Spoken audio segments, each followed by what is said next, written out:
حضرت مسیح علیہ السلام کا ذکر خیر ہم کر رہے ہیں اس حوالے سے، تو اگر ہم دیکھیں تو جس طرح آپ نے بات کی کہ حضرت اقدس مسیح علیہ السلام کے جو تعزیتی خطوط موجود ہیں، اگر ان کا مطالعہ کریں تو اس میں جو باتیں ہمیں سامنے آتی ہیں اس میں اتنی گہری باتیں ہیں کہ حضرت اقدس مسیح علیہ السلام نے اس موقع پہ جب کسی سے تعزیت کر رہے ہیں تو جہاں اس کی ڈھارس بندائی ہے، اس کو صبر کی تلقین کی ہے، اس کو یہ بھی بتایا کہ یہ بڑا صدمہ ہوتا ہے اپنے پیاروں کا چلا جانا، اور خاص طور پہ بیٹوں کے چلے جانے پہ تو بہت زیادہ ہوتا ہے، تو وہاں پہ حضرت مسیح علیہ السلام نے تربیتی جو پہلو ہیں ان کو بھی سامنے رکھا ہے۔ اور ایک جو صحابی تھے ان کو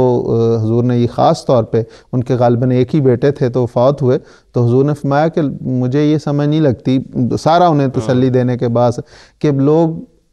اولاد کی خواہش کرتے ہیں اور یہ بھول جاتے ہیں، اور ان کا مدعا اس اولاد کی خواہش میں یہ ہوتا ہے کہ وہ دنیا کمائے گا، دنیا میں نام روشن ہے، تو حالانکہ یہ چیز جی وارث ہوگا، تو جو حقیقت ہے اس، اگر وہ اولاد اس لیے مانگے کہ وہ خدا کے دین کی خدمت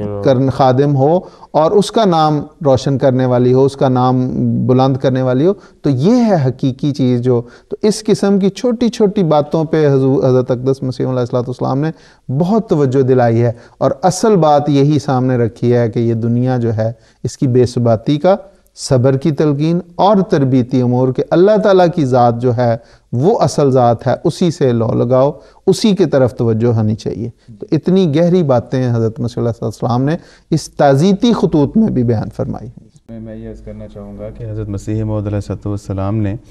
ایک ایسے معاملے کے بارے میں بھی رہنمائی فرمائی ہے جو ہم دیکھتے ہیں کہ عام طور پہ ہمارے انڈیا اور پاکستان میں وفات کے بعد رواج بنتا چلا جا رہا ہے کہ غیر احمدی احباب، میں پھر وہ جس طرح آپ نے پچھلے پروگرام میں فرمایا تھا، غیر احمدی احباب میں یہ رواج ہے کہ وفات کے بعد پہلے سوئم دیتے ہیں، پھر چہلم دیتے ہیں، پھر غریبوں میں کھانا تقسیم کرتے ہیں، اور یہ سوچ رہے ہوتے ہیں، اور پھر قرآن کریم کو مذاق کی حد تک قرآن خوانی ہوتی ہے کہ 5 منٹ میں پورا قرآن پڑھا گیا، 30 بندے بیٹھ جائیں یا فلاں فلاں اتنا پڑھ لے، ایک غیر فطری قسم کی اور عجیب و غریب قسم کی رسومات ان میں رواج پا گئی ہیں۔ تو حضرت مسیح موعود علیہ السلام سے کسی نے پوچھا کہ اگر جو مرنے والا ہے اس کے بارے میں، اگر اس کے لیے صدقات کیے جائیں اس کو ایصال ثواب پہنچانے کے لیے، یا اس کے لیے کھانا کھلایا جائے لوگوں کو، غریبوں کو، تو کیا یہ جائز ہے؟ تو آپ علیہ السلام نے فرمایا کہ انما الاعمال بالنیات، اعمال کا دار و مدار نیت پہ ہے، اگر تو نیت اس کو ثواب پہنچانے کی ہے اور نمود و نمائش کی نہیں ہے، پھر تو اس کو پہنچے گا، صدقہ و خیرات کا بھی پہنچے گا، اور اگر غریب کو کھانا کھلایا جائے اس کو بھی پہنچے گا۔ لیکن اگر نیت اس کے بالکل برعکس ہے تو وہ نتائج نہیں پہنچ سکتے۔ لیکن پھر آپ نے جو لوگ جو وہاں موجود تھے، جو سوال پوچھنے والے ہیں، ان کی تربیت کے لیے آپ نے کیا ہی خوبصورت یہ بات فرمائی کہ بہترین صدقہ وہ ہے جو انسان اپنے ہاتھ سے دے دے۔ تو بہتر یہی ہے کہ انسان اپنی عاقبت کو سوچے، جیسے آپ نے وہ شعر بھی پڑھا حضرت مسلم رضی اللہ تعالیٰ عنہ کا، کہ اپنی آخرت کی فکر کرنی چاہیے